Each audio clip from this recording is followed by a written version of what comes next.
Let me clarify what sciatica is. The first thing to talk about what sciatica is, let's talk about what the anatomy is composed of. We have what we call the sciatic nerve. The sciatic nerve is the largest nerve in our body, and it's actually from your lower back, primarily L4, L5, and S1. It's a big nerve that comes branching out from your lumbar spine all the way down. It goes down to your glutes, all the way down to your back of your leg, down to your feet. Now, when that nerve, that sciatic nerve, becomes impinged, we get a syndrome. We call that sciatica. Now, what is sciatica, or what symptoms are there? You can get tingling sensations, numbness, not able to, as far even actually weakness, actually being able to walk correctly. We get weakness in your foot, top of the foot, big toes, your calf muscle, your thigh muscle. Also, too, a lot of severe pain with sciatica. Now, what I'd like to talk about is what are the causes of sciatica? How do we get it? And the first thing I'd like to talk about is, as a chiropractor, what we do as a chiropractor, we actually check for subluxations in the spine. So when we're looking at it, what we have here is we have the vertebrae, and this is the lower back vertebrae, and it's composed of these individual vertebrae separated by this disc. We have that spinal cord back here that actually sends a message from that brain down your spinal cord to those spinal nerves. And what can happen is you can get something called a subluxation. And what that is, that's a misalignment in the vertebrae that causes pressure on that nerve, and we get the sciatic nerve, tingling sensations, numbness, pain, or weakness. As a chiropractor, we actually specialize in looking at this. Now, the first thing is, as a chiropractor, we'll evaluate your spine and see exactly if there is actually a misalignment in your spine. And if there is, we're more than happy to actually correct it. The next thing is, the second area where the sciatic nerve pain can be caused on is a misalignment in the sacroiliac joint. What that is, we have is this, we call this a sacrum or the tailbone, but the correct is a sacrum. Then we have this ilium, this pelvis, and this pelvis can be rotated forward or backwards. And when this happens, this can cause sciatic nerve problems.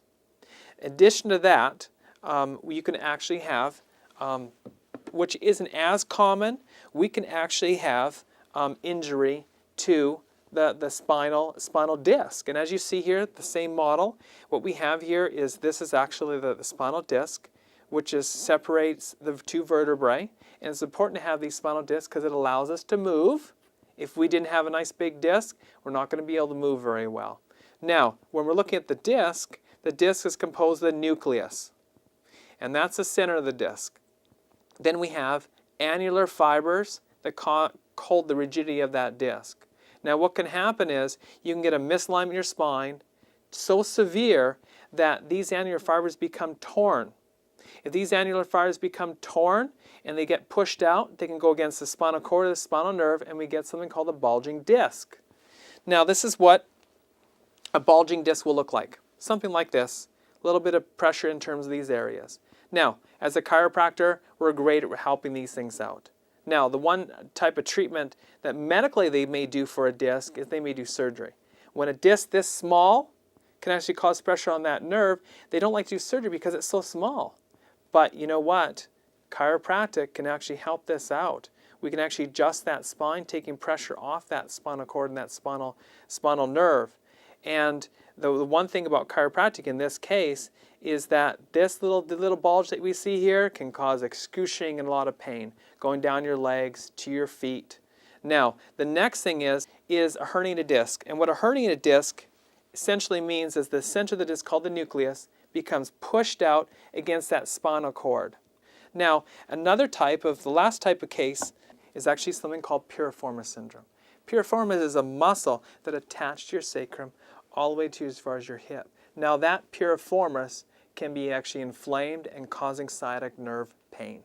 So let's talk about prevention. Well, now that you know what sciatica is, or sciatic nerve problems are, well, what do we do about it? How do we prevent it? Well, first things first is make sure that you're getting your spine regularly checked by your chiropractor, making sure that you don't have those subluxations going on in your lower back, your lumbar spine, or your sacroiliac joint, making sure that your discs are actually moving correctly, and as well as that piriformis isn't grabbing and gnawing on that sciatic nerve.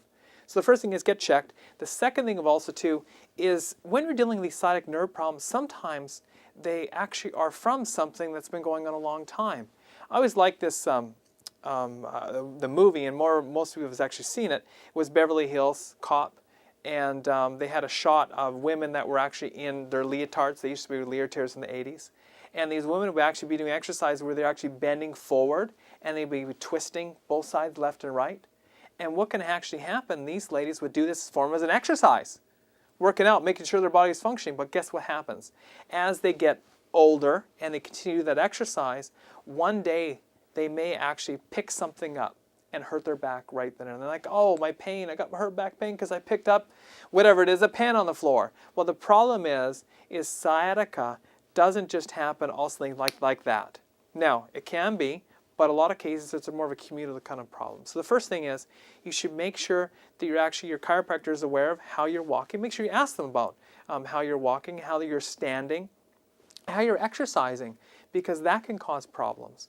So that's what you want to do for prevention. Make sure you get your spine checked, and also make sure you're exercising correctly.